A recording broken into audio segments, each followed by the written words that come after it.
Ya, oke guys, back lagi sama gue karena data nggak bisa bohong ya. Oke, hari ini Sabtu 15 Oktober ya 2022. Ya, oke kemarin ISG merah Jumat ya.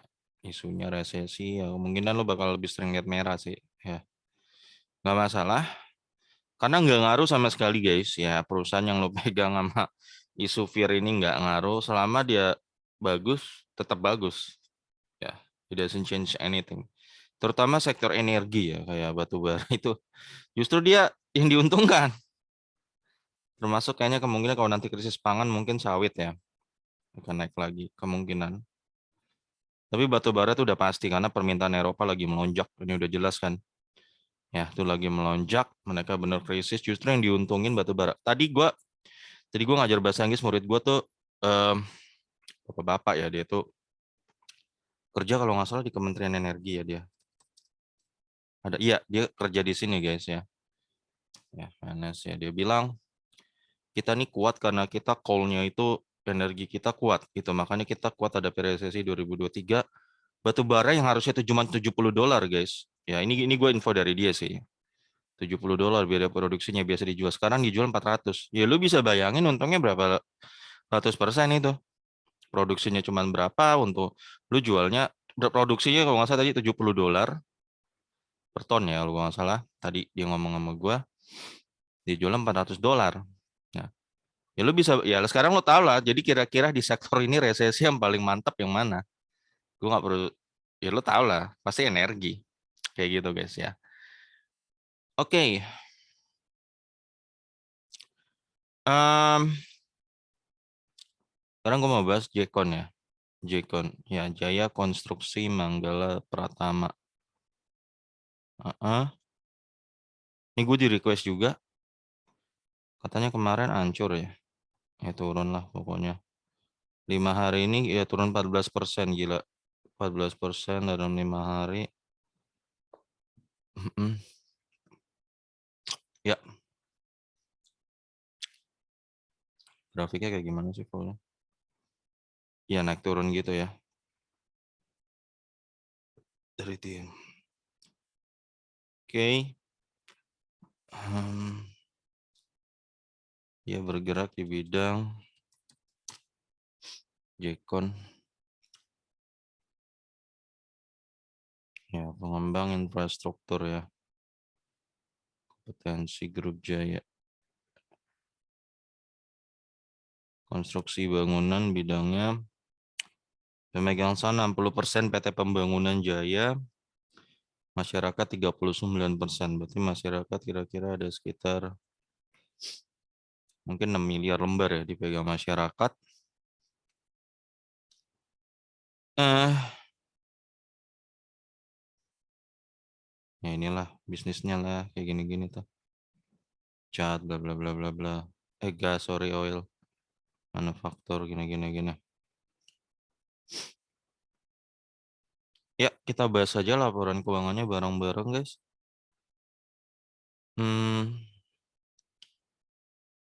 Ekuitas 2,4 T ya, naik 4% ke 2,6 triliun, turun 1,84% 2001 2,5 triliun, dan sekarang naik 3,76% ke 2,6 triliun ya.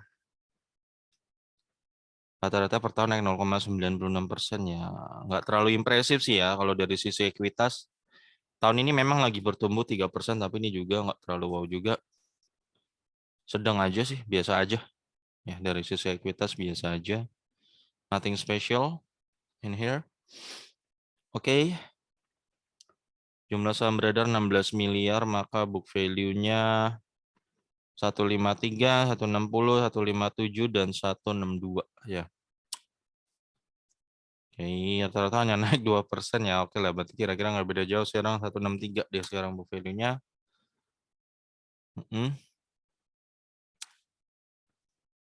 Harga rata-rata saat itu 490 dengan PBV 3,2, 420 dengan PBV 2,6, turun 2021 164, makin turun aja nih ya.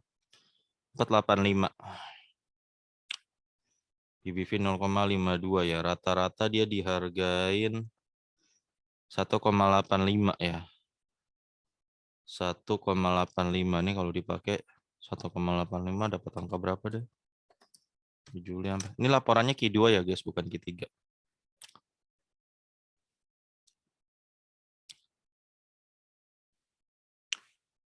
$301. Sekarang dia ada di harga 156 ya, hancur. 156. Berapa tuh PBV aslinya? Ntar cek, gue cek. Oke, 156. PBV aslinya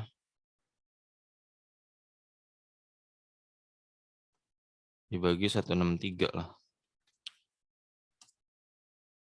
Ya 0,95 guys PBV asli dia. Ya. Di bawah 1 sih. Ya tapi kan nggak semua PBV di bawah 1 berarti beneran murah. Nggak semua. Siapa tahu memang karena memang jelek perusahaannya bisa jadi. Ya. Labanya nggak menarik, mungkin dividennya juga nggak menarik. Ya macam-macam guys. Jadi jangan terjebak sama teori dasar ya guys. Teori dasar memang selalu bilang PBV di bawah 1 murah, di atas 1 mahal. Tapi realita lapangan nggak sesederhana itu. Gitu loh. Ya, kita bahas laba nih ya, biar tiada dusta gitu ya. Dari laba aja, emang laba itu peranan pentingnya ya. Habis dari laba nanti lo lihat dividennya berapa, rutin kasih nggak, nah, DPR-nya biasa kasih berapa. Itu akan menentukan faktor putusan investasi lo gitu loh, akan menentukan. Dan lo yang kalau lo dari sebelum crash-crash begini nih, fir-fir gini lo ikutin gue, pilih perusahaan yang dividennya jelas, gede, rutin per tahun, dan angka DPR selalu jelas. Sekarang lebih aman loh, lebih nyantai di posisi ini lo lebih tenang, santai. Ya, di posisi lagi market crash gini lo santai. Karena lo tahu perusahaan yang lo pegang semua udah bagus semuanya ya. Semuanya membagikan dividen. Dan jelas track recordnya ya. Nah yang lo yang deg-degan di sekarang kayak gini nih. Lo ada di perusahaan yang gak jelas, nyangsang, udah nggak bagi dividen. Kalau bagi dividen pun dia cuma seupil. Ya, juga nggak konsisten. Macam-macam lah. Ya itu lo pasti deg-degan di saat sekarang gini ya. Terutama kemarin nyangsang di bank digital ya. Nyangsang di mana lagi. Ada banyak perusahaan. Ya hindarilah, usahakan ya sebisa mungkin lo sebelum masuk unit lo pastikan bahwa perusahaan itu jelas. Dari sisi dividen, nggak hanya dari catatan atas kertas saja ya. Guys, dividen itu pembuktian guys. Pembuktian terakhir bahwa laporan keuangannya benar. Nggak dibuat-buat. Ya. Kenapa saham batubara pada melonjak terbang tinggi semua guys? Itu antara laporan keuangan dan fakta realnya, buktinya sejalan. Laporan keuangannya batubara bagus, wow, wow, wow, wow, wow, wow, wow, wow, wow, wow. Pas Arya pembagian dividen duitnya ada, jelas. Bukti bahwa laporan keuangannya benar. Ada banyak perusahaan yang laporan keuangannya wow, bla bla bla bla bla, pas pembagi dividen jong. Kemarin terjadi misalnya di mana? Saratoga, terus SMDR gitu kan. Itu kan laporan keuangannya bagus-bagus, tapi ketika bagi dividen jong, dikit kecil gitu loh. Ya kan? Nah itu gue kasih tahu lu contoh aja. Ya, jadi dividen tuh penting untuk keamanan investasi lu. Sebenarnya buat keamanan lo aja. Ya, apalagi kan market kan kadang lagi nggak begini kan. Nah, kalau lo sukanya denger gorengan-gorengan, masuknya di gorengan-gorengan kan. Sekarang lo panik kan market lagi kayak begini. Oke, laba dia waktu itu rugi 19 miliar nih rugi ya. Ini rugi lagi 57 miliar. Dia rugi lagi 90 miliar dan ini baru untung 36 miliar ya. Kuartal ini untung dia untung 36 miliar. Setelah 3 tahun rugi. Tapi lu jangan senang dulu guys. Jangan senang dulu. Oh ini udah untung lo main masukin duit aja. Lu cek dulu ROE-nya ini bagus nggak? Return on equity-nya tuh bagus nggak? Nah, kita cek. Ini ROE minus ya, minus segini lo. Kalau minus sih nggak usah gue sebut ROE-nya minus 2%. Nah ini ROE yang untung ini 36M ini ternyata ROE-nya hanya 1,36%. Kalau kali 2 berarti cuma 2%. Jelek. Jelek banget. Jelek berarti ROE-nya guys. Yang bagus tuh 10% ke atas ya. Berarti ini karena dia cuma 2, berarti jelek. Ya, memang jelek. Gue ngomong apa adanya nih guys. Ini memang jelek return on equity-nya ya. Nah nanti kalau lu di perusahaan lain lu jangan hanya berhenti di ROE juga. Sumpama lu nama bagus. Nanti lu ukur EPS-nya berapa, dia rajin bagi dividen nggak? Nanti lu hitung dari harga dividennya masih waras nggak dengan harga sahamnya sekarang? Udah kemahalan belum? Nah, itu baru lo akhirnya memutuskan masukin duit. Kalau lo pakai metode begitu, gue jamin jangan deh nanti gue tak kabur. 90% lah, 99%, 98% lah, 95% lah. Harusnya lo nggak mungkin rugi, harusnya. Kecil kemungkinan lah. Gue nggak belajar nggak mau tak kabur sih guys. Ya. Gue baca komen seseorang, jangan sombong, jangan tak kabur karena alam ini punya cara untuk membuktikan bahwa lu salah untuk orang sombong. Makanya gue nggak mau sombong. Jadi gue nggak bilang gue jamin ya. Pokoknya berdasarkan data ya. Harusnya kecil kemungkinan lu merah. Kecil. Kecil kemungkinan lu boncos. Kalau lu udah hitung itu baik-baik ya. Labanya berapa, ROE-nya berapa, kalau udah bagus, terus lu lihat rutinitas bagi dividennya berapa, DPR-nya minimal 50%, gitu ya. Dan yang gede, laba bertumbuhnya yield-nya 6%-an. Harusnya kecil kemungkinan lo boncos gitu ya, kecil. EPS, nah ini kita bahas sekarang ke EPS nih ya. Kita lihat dari laba dia jadi karena gini, laba gede kalau lembar sahamnya beredar banyak itu artinya EPS-nya jadi kecil sehingga jadi nggak worth it ke lo ya. Contoh kasus misalnya kayak Bumi kan, sekarang dia terbitin 200 miliar lembar dipegang oleh grup Salim. Otomatis EPS tuh jadi kecil, terdilusi. Makanya gue bilang Bumi itu harganya paling sekarang cuma 75 sampai 150. Dengan harga batu bara sekarang yang 400 loh ya. Segitu doang. Nanti ketika harga batu bara udah pulih seperti semula di bawah $100 ya itu siap-siap terjun gocap lagi gitu. Nah itu kita harus cek juga lembar saham beredarnya berapa, nanti berapa dapat EPS. Nah JKON ini, JKON ini ya. Dia -1, -3, -5. Dan untung ini aja dia cuma dapat IPS 2. RP2 per lembar loh. RP2. Kok kecil ya? Memang begitu. Ya. Ini kuartal 4 ya sempat tembus 12, 3, -2. Dan ini berpotensi ya tembus 4 lah. 4 kan tutup buku tahun ini kali 2 aja. 4. Ya. Terus rutinitas bagi dividen. Enggak, ini salah nih pasti. Ini salah. Ya ini salah. Dia cuma pernah bagi dividen di sini guys. RP2. Itu DPR-nya juga cuma 20%. Ya. Jujur, DPR-nya aja udah nggak menarik 20% ya. Ini sekalinya dia bagi. Dan cuma RP2, dia punya laba 12. Apalagi ini dia sekarang cuma punya 2 ya, tembus 4 ya. Ya sangat nggak menarik ya. Kalau emang, anggaplah dia bagi 50% RP2 ya, maka harganya dia tuh cuma di sini guys, saham Jekon ya. Ini jujur-jujuran aja gue ngomong sama lo ya. Murahnya kali 10, 20, mahalnya kali 40. Jadi Jekon ini di atas RP40 menurut gue mahal. Gue gak akan masuk. Apalagi nih 156 kan. Udah di atasnya mahal masih. Ini aja masih kemahalan. Berarti ini aja 156, 50 masih kemahalan.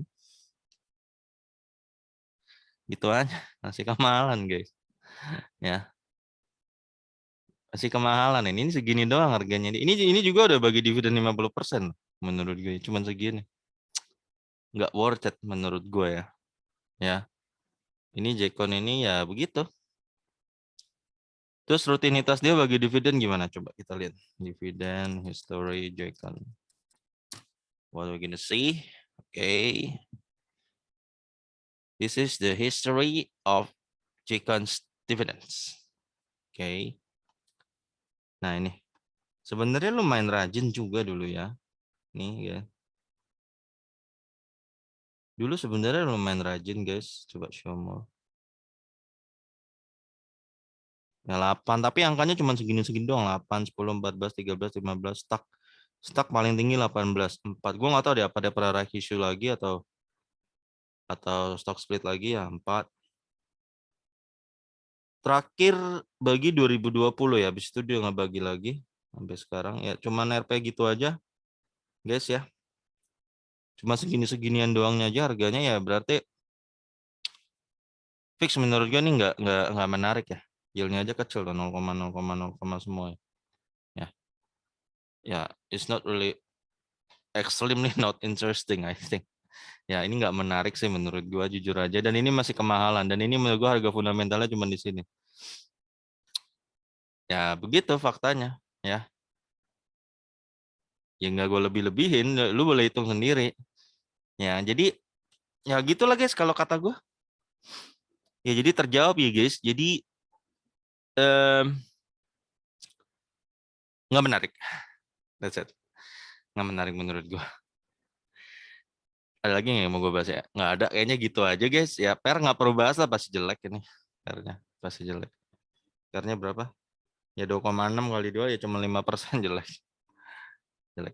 Nggak interested. Nggak interesting. Oke guys, gue rasa sampai sini aja guys ya. Gue ngomong apa adanya aja. Ya dari dividen nggak menarik dah, gitu aja. Oke, sampai ketemu lagi video gue berikutnya karena data nggak bisa bangun.